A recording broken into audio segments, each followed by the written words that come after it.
Good morning friends, स्वागत है आपका आपके अपने YouTube channel study with Ravi Thakur पर। चलिए आज की द हिंदू एडिटोरियल वोकैबुलरी की शुरुआत करते हैं। वोकैबुलरी के PDF के लिए आप मुझसे टेलीग्राम ग्रुप पे जुड़ सकते हैं।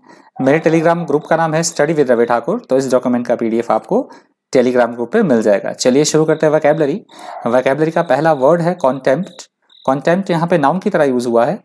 इसका मतलब होता है किसी की अवमानना करना, तिरस्कार करना, उसका अपमान करना। हम बोल सकते हैं if you have contempt for someone or something, you have no respect for them or think that they are unimportant. Next word है ऑस्टेंसिबली। ऑस्टेंसिबली यहाँ पे एडवर्ब की तरह काम कर रहा है। इसका मतलब होता है कोई भी वस्तु हो, कोई भी स्थिति हो, देखने में एकदम स्पष्ट हो, प्रकट रूप से। हम बोल सकते हैं from appearances alone. Next word है स्करिलस। स्करिलस यहाँ पे एडजेक्टिव की तरह यूज हुआ है। इसका मतलब होता है ऐसी बात करना जो दूसरों को बुरी लगे। हम बोल सकते हैं कटुभाषी होना, फूहड़ता होना जुबान में, या बदजुबान होना, उसको बोला जाता है स्करिलस। स्करिलस एक्विजिशंस और stories are untrue and unfair and are likely to damage the reputation of the person that they relate to. Next word है exaggerated. exaggerated यहाँ पे एडजेक्टिव की तरह यूज हुआ है।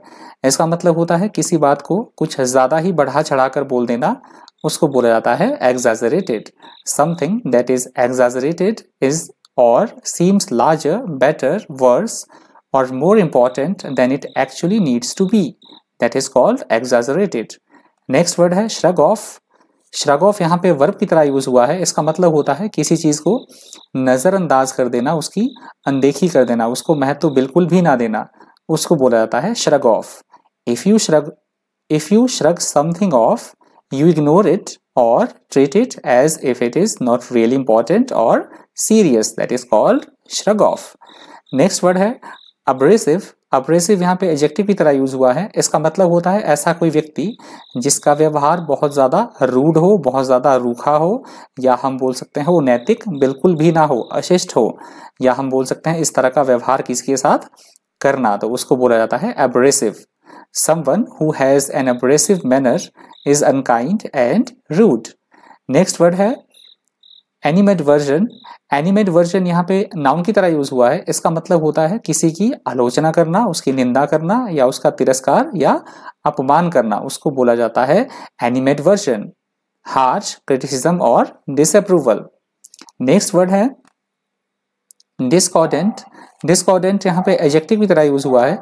इसका मतलब होता है जो दूसरी चीजों के साथ मेल ना खाए, ऐसी कोई चीज, हम उसको बोल सकते हैं बेमेल होना, विसंगति होना, विसंगत होना, या विपरीत होना, अन्य चीजों के विरुद्ध होना, उसको बोला जाता है इंग्लिश में discordant. Something that is discordant is strange or unpleasant because it does not fit in with other things. Next word है इनएडवर्डेंट। इनएडवर्डेंट यहाँ पे एडजेक्टिव की तरह यूज हुआ है। इसका मतलब होता है ऐसा कोई कार्य जो बिना किसी उद्देश्य से किया जाए, या फिर हम बोल सकते हैं ऐसा कोई काम जो अनजाने में हो गया हो, अनजाने में कर दिया गया हो, उसको बोला जाता है inadvertent. And inadvertent action is one that you do without realizing what you are doing, that is called inadvertent. Next word है कॉमिटी। कॉमिटी माफ कीजिएगा, कॉमिटी ये शब्द यहाँ पे नाउन की तरह यूज हुआ है। इसका मतलब होता है शिष्टता, भद्रता, या फिर सौहार्द की स्थिति होना, तो उसको बोला जाता है कॉमिटी। ये शब्द यहाँ पे नाउन की तरह यूज हुआ है। A state or atmosphere of harmony or mutual civility and respect, that is called comity. Next word है स्टॉलवर्ट। स्टॉलवर्ट यहाँ पे एडजेक्टिव की तरह यूज हुआ है। इसका मतलब होता है किसी भी दल या समूह का एकदम बिल्कुल पक्के तरीके से समर्थक होना, उसका एकदम सपोर्टर होना, उसको बोला जाता है stalwart. A stalwart is a loyal worker or supporter of an organization, especially a political party, that is called stalwart. Next word है stellar.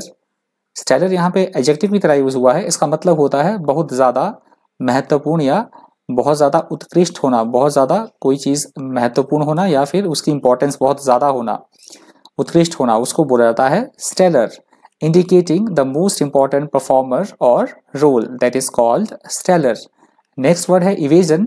इवेजन यहाँ पे नाउन की तरह यूज हुआ है। इसका मतलब होता है किसी काम को जानबूझकर ना करने के लिए टाल मटोल करते रहना या कोई बहाना बनाते रहना क्योंकि हम उस काम को करना नहीं चाह रहे हैं, उसको बोला जाता है evasion. Evasion means deliberately avoiding something that you are supposed to do or deal with, that is called evasion. Next word है रेटिसेंस। रेटिसेंस यहाँ पे नाउन की तरह यूज हुआ है। इसका मतलब होता है जितनी आवश्यकता हो, जितनी जरूरत हो, केवल उतना ही बोलना, या हम बोल सकते हैं मौन रहना या चुप्पी साधे रहना, that is called reticence. The trait of being uncommunicative, not volunteering anything more than necessary, that is called reticence. Next word है एक्विएसेंस। एक्विएसेंस यहाँ पे नाउन की तरह यूज हुआ है। इसका मतलब होता है ना चाहते हुए भी किसी की बात को मान लेना या किसी भी बात को मौन स्वीकृति दे देना अपनी, उसको बोला जाता है acquiescence. Acquiescence is agreement to do what someone wants or acceptance of what they do even though you do not agree with it, that is called acquiescence. Next word है reiteration. reiteration यहाँ पे noun की तरह use हुआ है। इसका मतलब होता है किसी चीज की पुनरावृत्ति करना, उसको बार बार दोहराते रहना, बार बार किसी चीज को रिपीट करते रहना, उसको बोला जाता है reiteration. हम बोल सकते हैं the act of repeating over and over again, that is called reiteration. Next word है कैमोफ्लाज।